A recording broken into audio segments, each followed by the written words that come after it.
What's going on YouTube? Gabriel right here, represent PGA Tour Driven, the movement towards improvement. Over here at good old Woodsvalley, my old stomping grounds over here on the first tee. Today's video, I'm going to do a one-hole course vlog, and I'm going to record everything that comes to my mind, to my brain, through the ether, through the universe, to me. I am going to spew information. I'm going to puke it.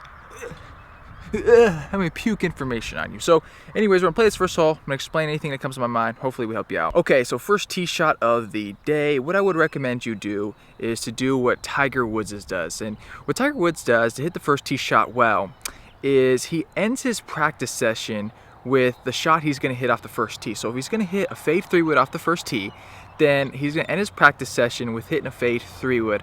And he's not going to leave until he hits it just right on the range. So he can see it, he can feel it, and all he has to do once he gets back to the first tee is just replicate what he did on the range. I've done that before. It really helps me because I've already seen it. I have the same exact feelings I already want, so I step on the first tee and that's all I focus on. Now when you're on the first tee, there's two different types of way you can play the shot. Now for this hole, for example, there's OB right down the left side. Now we obviously want to take that out of play, so there's two options. You can either play down the left side and fade it away, try to take the left out, so you can aim down left center, play a little hold off fade to make sure you don't go left, or you can aim down the center or right center and play a draw. Now the bigger picture here, no matter what, is no matter what shot you choose, you just have to make a committed swing. First tee, you got trouble, make a committed, fearless swing, and that'll give you your best bet of being in play. So for me, shit, you know, you got to go with something you're comfortable with. Maybe we'll just hit a 3-wood down there, fade 3-wood, nice and easy. See where it puts us.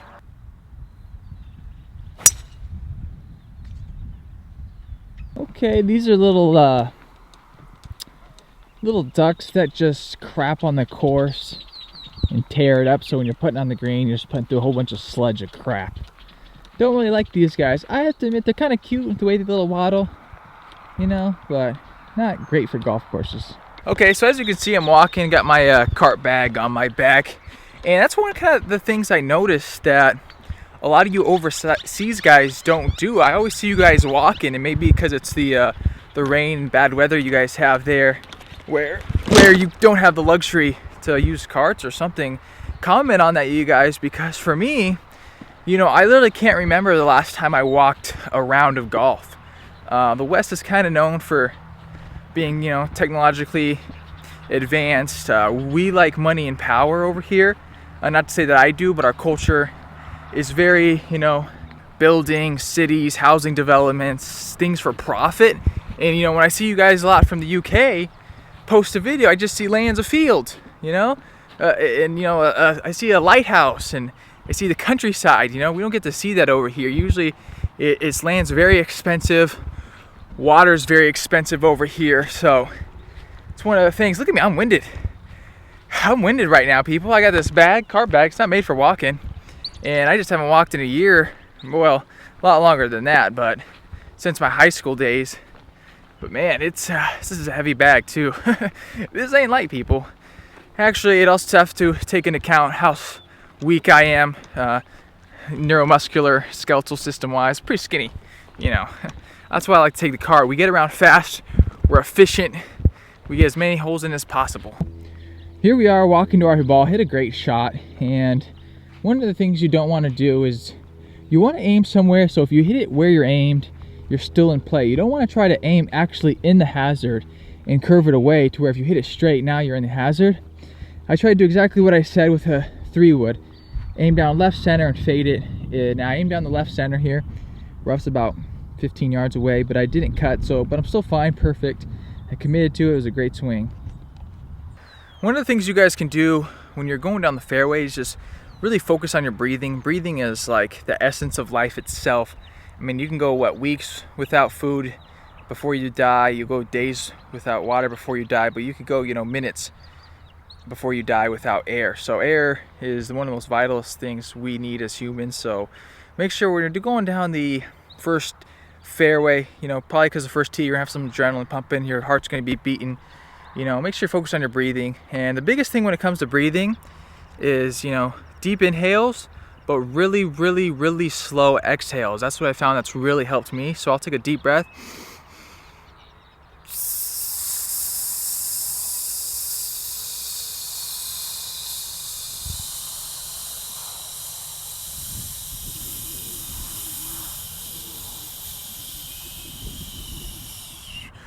So you guys can see that's trying to really slow down the nervous system. Okay, so anyways, let's see what we have in. Hit a good shot.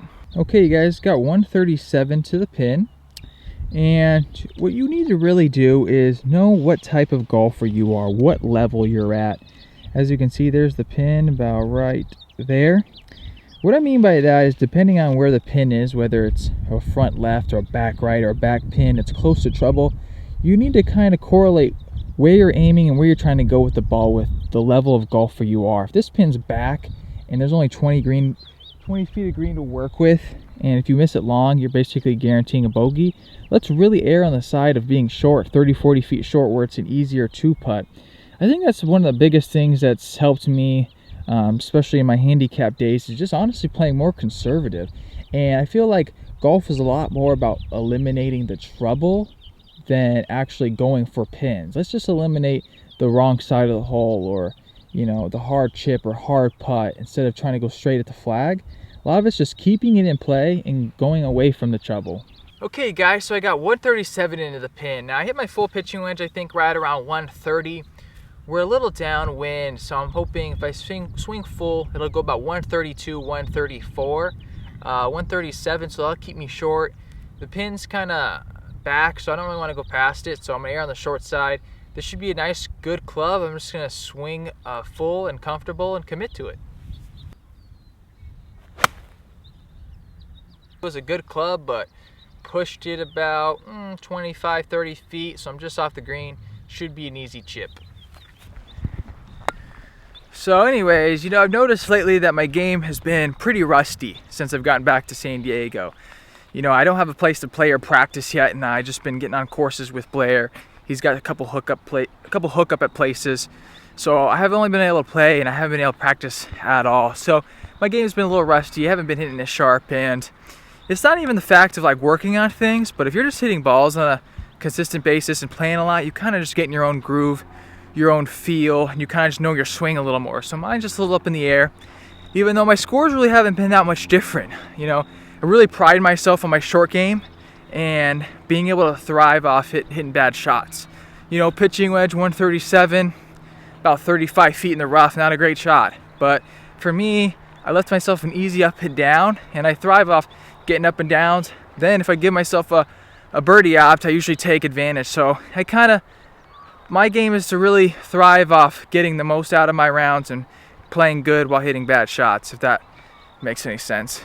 So anyways, here is the pin, and my ball is in the rough right there. So it was great distance, exactly pin high. As you can see, the shadow of the pin going 90 degrees to my ball. Let's pace off how far it is, see what it's like. So we'll do 1, 2, 3, 4, 5, 6, 7, 8, 9, 10. So 30 feet.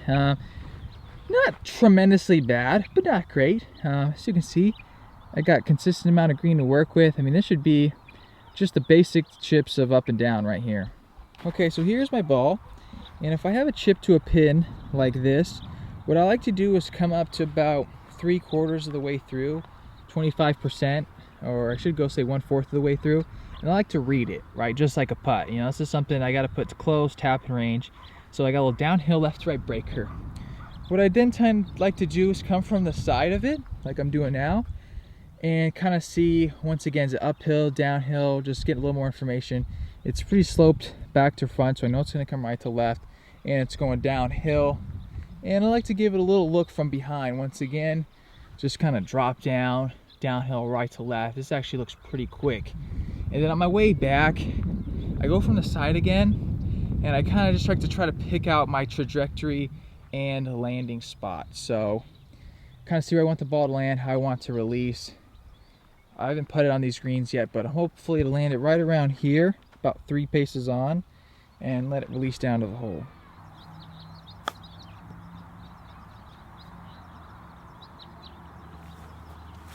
Okay, so that was a good chip there. I'll go see where that one ended up. Just about 1.5 feet, and that's what you really want to do with chips, is really get that distance control just right. And there's an easy up and down. So as you can see, that's how a lot of my golf is played. And I mean, I can hit kind of a skanky shot off the tee, a skanky shot in the fairway, and then my short game always saves me, get up and down, par, and then we move on to the next hole. That's a short par 5. So one of the things I would definitely like to share with you guys is being good at the simple things. Now, this chip shot was a simple chip shot, and I think this is an area of the game that you guys got to thrive at. Have to be good at the simple, easy things that's in your control. Putts within 4 or 5 feet, 3 feet, chips just off the green. Quite honestly, I feel like you have even less room for error on these chips because this is kind of a slippery downhill chip. I barely hit that and it worked out great, but if I hit that one a little too firm and it goes 4, 5, 6 feet by, my chances of getting up and down or making par go up tremendously. A bogey comes into play. So these are the ones you really got to be good at. And nothing feels worse than bogeying from just off the green, but quite honestly, it's not that hard to do. So let me hit another one for you guys and show you, especially downhill, how much less room for error we have. Especially in the rough here, you could get a sitting down, sitting up in the rough. This is the area to really be good at.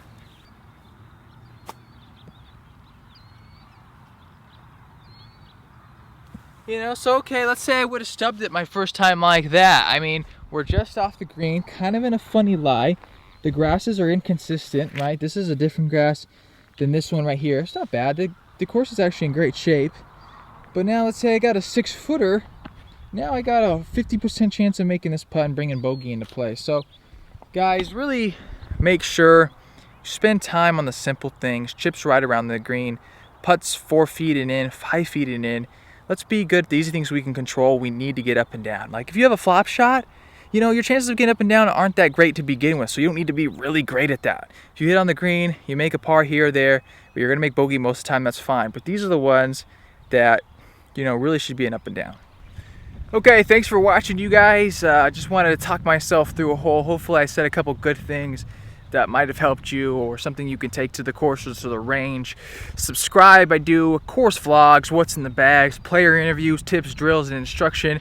Weekly golf giveaways, just trying to help you guys because you guys help me out a lot. I appreciate it. I appreciate everyone's support.